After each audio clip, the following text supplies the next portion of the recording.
Près de 4 ans après la disparition de Jean-Paul Belmondo, la succession de l'acteur emblématique reste dans l'impasse. Derrière l'image publique d'une famille unie, un conflit judiciaire violent oppose ses enfants. Au cœur de la discorde, un testament rédigé en 2018. Dans ce document, Jean-Paul Belmondo aurait largement favorisé son fils Paul, ancien pilote automobile et personnalité médiatique.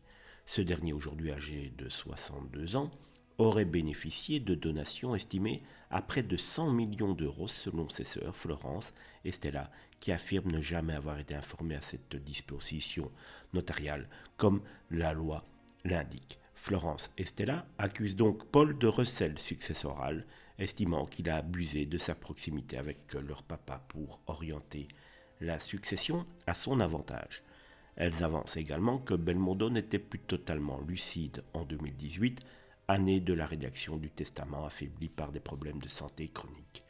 Un premier jugement rendu en octobre dernier a pourtant donné raison à Paul Belmondo. Le tribunal a considéré que les plaignantes n'avaient pas apporté la preuve formelle du recel et que la donation était juridiquement conforme.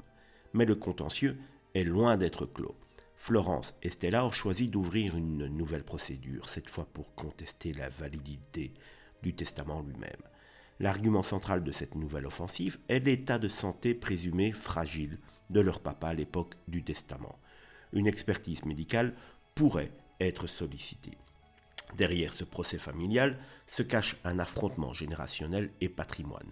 Paul, longtemps considéré comme le fils prodigue, se retrouve isolé face à deux sœurs bien décidées à faire reconnaître ce qu'elles considèrent comme une injustice. Et oui, il y a clairement beaucoup d'argent en jeu et à un certain moment, les liens fraternels ne comptent plus une fois qu'une somme dépasse certains chiffres.